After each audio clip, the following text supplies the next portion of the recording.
This video is made for education purpose only and please should not be considered as a financial advice. दोस्तों बहुत कुछ चीज़ें आज के वीडियो में आपको सीखने को मिलेगी। मैं अगेन काफ़ी कम वीडियोस में ऐसा रिक्वेस्ट करता हूँ कि वीडियो को पूरा देखो। मतलब ये चीज़ होता क्या कि लोग आधा अधूरा ज्ञान लेकर जाते हैं एंड बाद में मतलब क्या कहूँ कि फिर पैसे नहीं बनते क्योंकि वो मार्केट को जो ये चीज़ है ना वो स्किप कर देते हैं बीच बीच में। मतलब आपको समझ में आ जाएगा। तो देखिए मैं आपको बताता हूँ कि बहुत सारी ऐसी कंपनियां हैं जो हमारे रडार के ऊपर रहती है। अब ऑब्वियसली कुछ सेक्टर ऐसे है, कुछ इंडस्ट्री ऐसी है, कुछ बिजनेस ऐसे है, उनमें हमें क्या देखने को मिलता है? विटामिन जी, ग्रोथ देखने को मिलता है। सो जहाँ पे ग्रोथ है वहाँ पे पैसा बनेगा। एंड देखा गया तो ऐसे बहुत सारे सेक्टर्स हैं जिनको हम लोग क्या कहते हैं? फ्यूचर ओरिएंटेड सेक्टर भी कहते हैं। वहाँ पे हमें क्या देखने को मिल जाता है?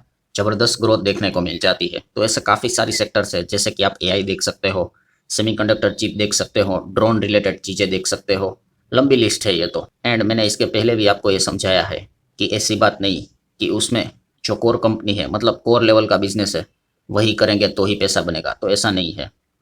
कोर बिजनेस कंपनी वाली कंपनी कोई डिफरेंट होगी, बट अगर आप उसके साथ अगर आप उनके कोई और चीज़ प्रोवाइड करते हो, क्योंकि कोई बिजनेस अकेला नहीं चलता, उसको 10 चीज़ें और चाहिए होती है, तो अगर आप उसके साथ चलोगे तो और पैसा आपका बन जाएगा। सो इस वीडियो में एग्जैक्टली उसी कंपनी की हम बात करेंगे, क्योंकि कंपनी ने क्वार्टर 1 के रिजल्ट सामने आ चुके हैं और अफलातून कमाल के नंबर्स कंपनी ने यहाँ पे दिखाए हैं। सो दोस्तों डेटा सेंटर, अभी ये जो कंपनी है क्या ये data centre related core business में काम करती है?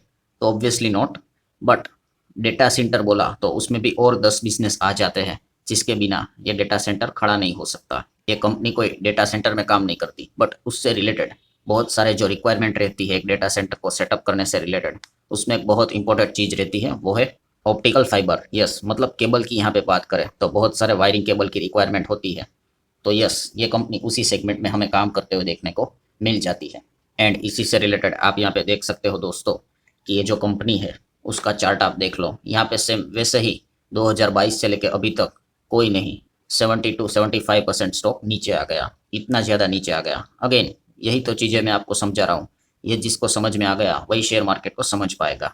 आपको वो बिजनेस को पकड़ना पड़ेगा जो अब मार्केट की रिक्वायरमेंट है। सो अभी इतने सारे फ्यूचर ओरिएंटेड बिजनेस है मार्केट में, जो रिक्वायरमेंट है उन बिजनेस में आप चले जाओ। वहाँ पे अगर आपको कॉन्ट्रैक्ट मिला, ऑर्डर मिला, मार्केट आपको वैल्यू करेगा, आपकी कंपनी की वैल्यू बढ़ेगी।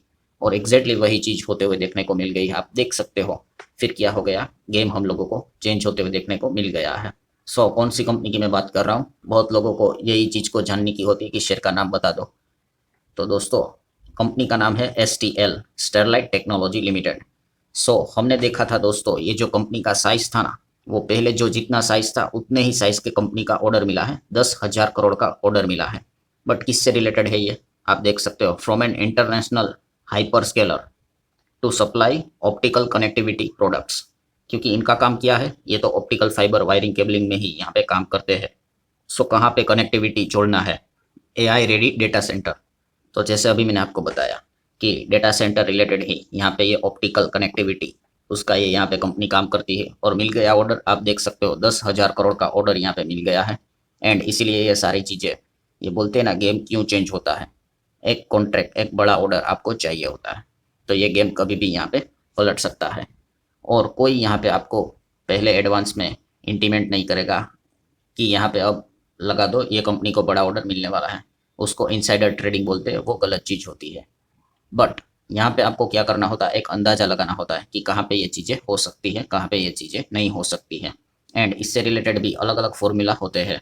सो कंपनी का भी जो अभी पेरेंट कंपनी है वो काफ़ी स्ट्रॉन्ग है। जो शेयर होल्डिंग पैटर्न आप चेक करोगे तो प्रमोटर 40% के आसपास आपको नजर आए यहाँ पे आएगा। और उनका प्रमोटर कौन है, नाम आप देख सकते हो, ट्विन स्टार ओवरसीज लिमिटेड। अब यहाँ पे आ जाता है बिजनेस रिलेटेड आपका नॉलेज, कि आपको ये कंपनी जो भी है ये कौन से ग्रुप से बिलोंग करती है, किसके शेयर्स यहाँ पे होल्ड करती है। ये जिसको पता है वहाँ पे उसको अंदाजा आ जाएगा कि हाँ भाई यहाँ पे कुछ हो सकता है। अब ये जिसको पता नहीं है उसको तो बाउंसर चली गई ये चीज़। कौन से ग्रुप से डायरेक्टली या इनडायरेक्टली बिलोंग करती है ये मैटर करता है, क्योंकि वहीं पे इस प्रकार के बड़े कॉन्ट्रैक्ट्स मिलने के चांसेस होते हैं, क्योंकि उन्हीं के कॉन्ट्रैक्ट्स होते हैं। इसलिए मैं हमेशा सिखाता हूँ कि जो बड़े ग्रुप होते हैं, टाटा, बिरला, अंबानी, अदानी, इस प्रकार के ग्रुप के ऊपर हमेशा ध्यान रखना होता है। सो ये पॉइंट आपको अच्छे से समझ में आना चाहिए। सो एनीवेज, अभी जैसे कि अभी मैंने आपको बताया कि स्टेरलाइट टेक्नोलॉजी, इस कंपनी ने यहाँ पे नंबर्स यहाँ पे पेश किए हैं। सो नंबर्स अगर आप देखोगे तो आप चेक कर सकते हो कंपनी का टोटल इनकम है वो कितना है, 1922 करोड़। और वो लास्ट टाइम कितना था, 1464 करोड़। और एक साल पहले था 1027 करोड़। 1027 का लगभग 2000 करोड़ के आसपास चला गया। तो रेवेन्यू कमाई की यहाँ पे बात हो गई। अदर इनकम का कंपोनेंट कोई भी नहीं है। देन खर्चे की यहाँ पे बात कर ले तो खर्चा आप देख सकते हो, टोटल एक्सपेंसेस आप नीचे देख सकते हो। जो कमाई है उसी के नीचे खर्चा है। जो इस साल का है 1525, और उसके पहले था 1246, और लास्ट ईयर था 887। सो इनकम से एक्सपेंस हटाएंगे तो प्रॉफिट मिलेगा, और टैक्स को माइनस करके आप देख सकते हो फाइनल जो प्रॉफिट मिलेगा उसके ऊपर यहाँ पे आ जाएंगे। तो फाइनल प्रॉफिट आप देख सकते हो, फाइनल प्रॉफिट है 197 करोड़। जो पहले कितना था, 3 महीने पहले 59 करोड़, और एक साल पहले केवल 10 करोड़। 10 करोड़ का डायरेक्ट 200 करोड़ हो गया, और 60 करोड़ भी आप देख सो, 60 का डबल भी 120 होता है। तो 197 तक ये चीज़ें जाती हुई देखने को मिल गई है। सो आप अंदाज़ा लगा सकते हो कि कंपनी ने क्या परफॉर्मेंस दिखाया, और यही चीज़ आपको ईपीएस में नजर आएगी। ईपीएस भी आप देख सकते हो, 4 का ईपीएस है, जो पहले था 1.21, और उसके पहले था 0.20 का ईपीएस। इसलिए कंपनी का जो प्रॉफिट है वो कितने से बढ़ा है, 1870% से हमें नेट प्रॉफिट स्टेरलाइट टेक्नोलॉजी में बढ़ते हुए देखने को मिल चुका है। एंड ईपीएस तो उससे भी ज़्यादा है, 1900 से प्लस हमें ईपीएस बढ़ते हुए देखने को मिला। तो काफ़ी बढ़िया, काफ़ी शानदार परफॉर्मेंस यहाँ पे दिखाया है। So during the market company ने अपने नंबर्स पेश किए, इसलिए आप देख सकते हो पहले तो नीचे चल रहा था, जैसे ही नंबर आ गए एकदम ज़बरदस्त तेज़ी हम लोगों को देखने को मिली है। ऊपर ऊपर से देखोगे तो लगेगा 3% की तेज़ी, बट वो तेज़ी यहाँ से काउंट की जाती है प्रीवियस क्लोजिंग से। अगर नीचे से काउंट करोगे तो और भी जो रियल परफॉर्मेंस है वो आपको नज़र आ जाएगा। एक और बार मतलब आपको डिस्क्लेमर देना चाहूँगा, पूरा वीडियो इन्फॉर्मेशन एजुकेशनल पर्पज से रिलेटेड है। सारी चीज़ें आपको समझ में आनी चाहिए कि अगर आप मार्केट में हो तो तभी जाके आप लॉन्ग रेंज में अच्छा खासा पैसा यहाँ पे बना पाओगे। वरना क्या हो जाता है, मैक्सिमम लोगों का फॉर्मूला क्या है, जो भाग रहा है उसको पकड़ो। ये फॉर्मूला जिसके दिमाग में छप गया वो तो अब बर्बाद होने वाला है। मतलब हर एक पोर्टफोलियो में जितने भी शेयर होंगे सारे सब डाउन ही रहेंगे, क्योंकि वो भागने वाली चीज़ को ही पकड़ेगा।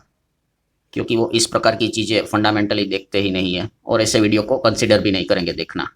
एंड अगर आप इस वीडियो को अभी तक देख रहे हो तो मतलब समझ लो कि आप धीमे धीमे करके जरूर आपका इंप्रूवमेंट हो रहा है, क्योंकि आप सीरियस चीज़ों को, बोरिंग चीज़ों को देखना पसंद करते हो। सो ठीक है दोस्तों, आशा करता हूँ वीडियो हेल्पफुल लगा होगा। चाहो तो लाइक एंड शेयर कर सकते हो। मिलते हैं अगले वीडियो में, तब तक के लिए बाय बाय।